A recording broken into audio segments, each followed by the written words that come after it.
Okay, so I'm just going to try to explain the Project 5, which is the Huffman Code, and I'm going to do the best I can.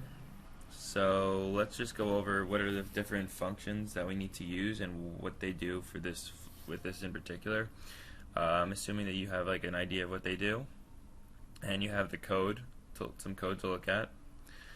So I'm just going to say what these things do. So heapify, it keeps a min heap property starting from the node of interest going down, and it's used with removal. So really, that the only thing that matters is that it's a min heap. So that means the smallest node is on top, and every time we remove something from our heap, then it fixes it such that the smallest one is still on the top. Heapify up, it does the same thing. It keeps the min heap property, but it starts from the node of interest and moves upwards. And it's used with insert. If we put a new number into our heap, the heapify up will make sure that the new number is in the appropriate place so that we still have a min heap. Build heap, it takes an unorganized structure, and in our code it's a vector, and it turns it into a min heap. So just take a whole bunch of random numbers, and it will fix it in a way so that it has the property of a min heap, which is what we care about. Now pqpop, let's see, can I move this thing? Okay, so pqpop, what it does is it takes the first element from our heap, which is the min element, and then it fixes the heap using heapify. Like, that's the whole point of this q thing. It's that we have the minimal element in the front of it all the time. Like, that's the whole goal of this, is to have the minimal element in the front every time. And then finally pq push, it puts a new element into our heap and fixes the heap using heapify up. Okay, so now I'm going to try to explain to you what it looks like inside of the Huffman Code, and so I already drew some of the stuff out. So hopefully you have the code in front of you so you can sort of understand what it all means. So and then this picture right here is going to be the graph that was in the README file. So if you can look at the README file, you should be doing that as well, so you can understand where I got this from. So if you look at the README file, there's a tree, and all the leaf nodes are all these different letters right here.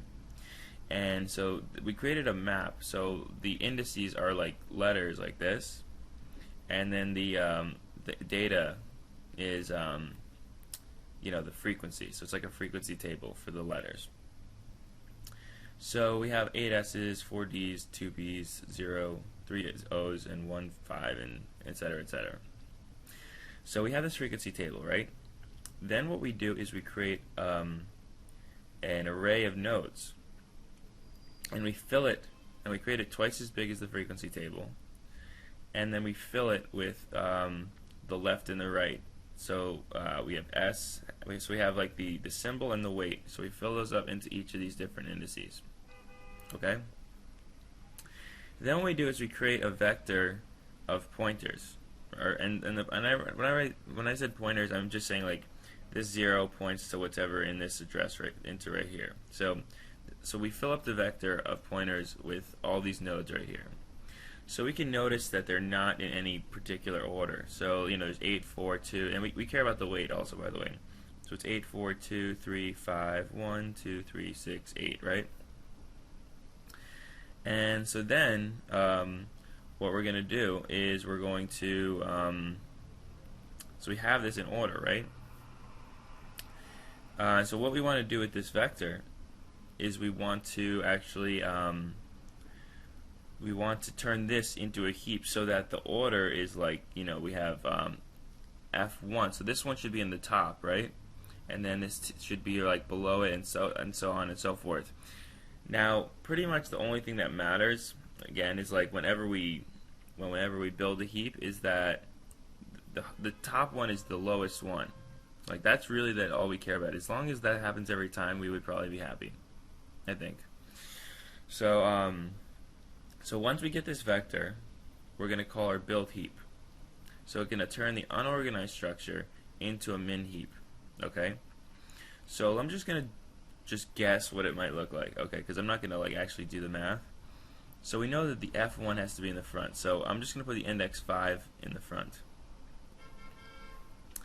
then I mean I could just do this in order, sort of like, it might be like 2 and then 6, um, 3 and then I don't know 1.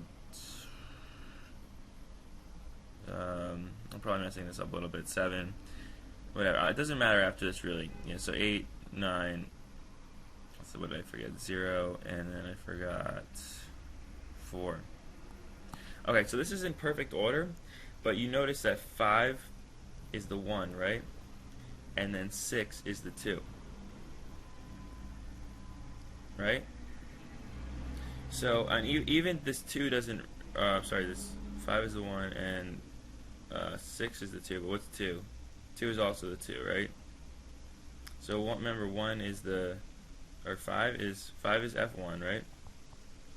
And then 2 is B2, right? So again, this doesn't really matter. It just matters that this is the lowest one, okay? Because then what we're going to do is we're going to do PQ pop, right?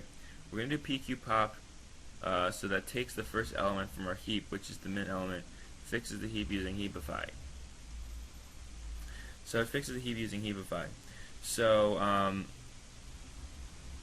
so we're going to take the first element, so we're going to take out the 5, right? So we take the 5 out. I guess I'll just draw this again.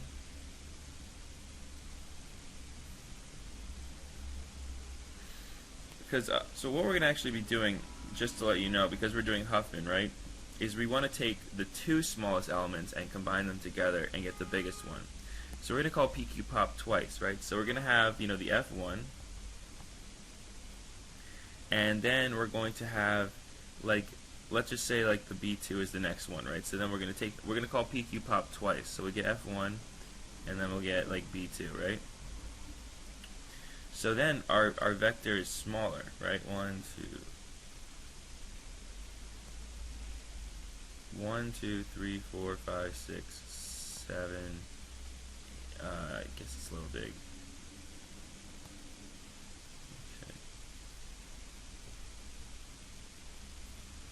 Okay, so we definitely got rid of these 2, right? So now let's just take a look at our nodes, right? So I'll just put a little line through it because these aren't going anywhere in the array.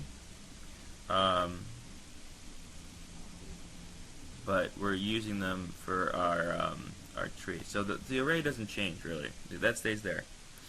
So then, so I've taken these 2 away. So now, like our smallest one.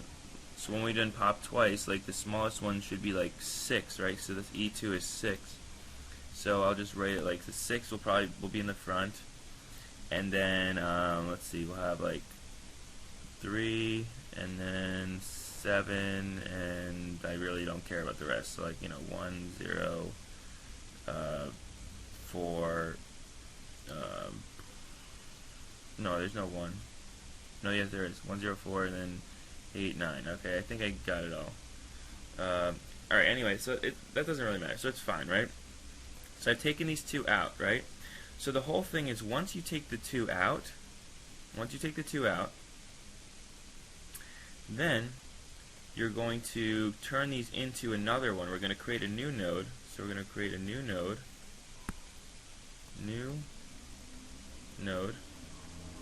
And its weight is going to equal to this 1 plus this 2, so it's going to equal 1 plus 2 is equal to 3, right? And then it's going to have its like left is going to equal to the F1, and then its right is going to equal to the B2. Okay. So now we're basically going to be constructing a tree. So the whole thing is, so now we have this new node. It doesn't have like a symbol. It just has like a 3. And then then it's gonna be like this. So we're going to be building a tree like this. You see? And then what we're gonna do is, because like now we created this 3, we're gonna put this into our nodes array. So I'll put this like this 3 right here, and I'm just gonna keep labeling the indices, like, because this is not a 2D array. It's just bigger. So it's gonna be 10, 11, 12, 13, 14, 15, 16, 17, 18, 19, right? So then what we're going to do is we're going to do PQ push, and we're going to push this new 3 into our thing, right? So we're going to push, so let me just, I hope I don't make a mess. I'll zoom out a little bit, maybe that could help. Uh-oh, this thing's starting to heat up. Okay, let me just move this over here. Okay. So now we're going to push this new thing, this 3, into our Q, right? So our our vector pointer is our Q. So I'm just gonna draw. I'll just keep drawing it green.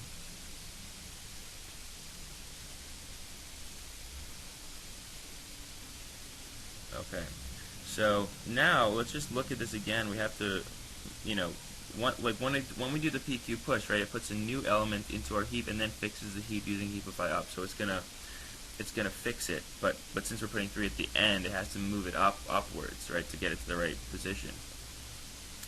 So let's look now. Let's try to sort of like do the same thing. Make sure we get like the littler ones in the front, and then the other ones we don't really care that much about. Of course, they should be right, but again, for our sake, it doesn't matter. So let's see. We got 3 has a 3 weight. And then you see 10, that has a 3 weight. And then, 6 has a 2 weight. So, actually that should be first, right? You see the 6 has the 2, the E2, right? So that's 6 should be there in the front. And then, let's see, 3, and then let's put 10. The 10 has the 3. And, let's see what else is there. 7. And I'll just copy this. 1, 0, 4, 8, 9, right? So now we have this Q, this V, right? So our V is like this. And remember, we're using our V as our priority Q, right? And which is also holding the heap property. So I think you can see how they're all tying together. So what we're going to continue doing is exactly what I've just done. Is like we're going to be taking the 2 smaller elements. So like our next move we'll do PQ pop twice. And let's remember what this 6 is. This 6 right here, this is E2. And this 3 is O3, right? So we'll PQ pop them twice. So then we'll get, E2, and then we'll get, O3. And then we're going to put them together, right? So we're going to create another thing, and that's going to be the combination of these 2. So we're going to put them together. And we're going to make these, this is going to be 5, right? It's going to be the weight of both of them. And then that's going to start, building our tree, right? So you see we're starting to build our tree. And then we're going to push, and then we're going to push the 5 back. We're going to push 5. So the 5 is just going to go in our nodes. We're going to put the 5 in there, like that. And then we're going to create another, we're going to push back that into our vector. So I'm just going to add it onto this one so you can kind of get the idea. So you push back 5 is at position 11. And from there, what you're going to end up doing is you're going to keep taking 2 away from your array. So let me actually I'll just do one more drawing so that you can really get it down, and then I think from there you can understand the whole way this works. So I take these 2 away, right? So this 6 and 3 are no longer in the vector. So we get 6, 3. So this is 1, 2, 3, 4, 5, 6, 7, 8. Wait, this is 1, 2, 3, 4, 5, 6, 7, 8, 9. So this should go like 10, 9, 8. It should keep going down. And then 6 and 3 are eliminated. So we get rid of 6 and 3, but they're really in the array. But who really cares? So then we just have 0, 1, 3, 4, 0, 1, 4. 7, 8, 9, 10, and 11 left, right? So let's zoom out a little bit. Hopefully you can see. And then we've got, so let's see, which has the lowest weight. So we definitely have the 7 and the 10 are in the front, right? We definitely have like, or 10 and 7. It doesn't matter, again, it doesn't really matter. 10 and the 7 are in the front. And then let's see, we've got 1 is pretty small. 1 is 4, and then maybe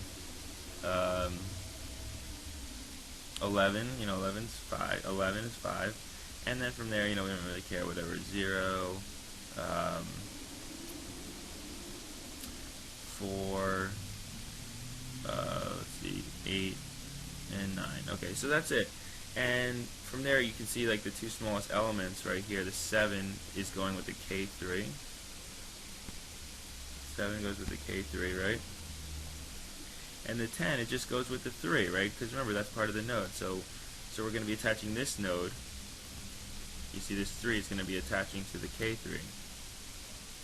Like this. K3. And then the 3 is already there, and then they're going to be attaching. And because their weights are both 3, we're going to have this is 6. And so on and so forth. And we'll just keep doing this until the this queue, this thing that we're using as our queue, is empty.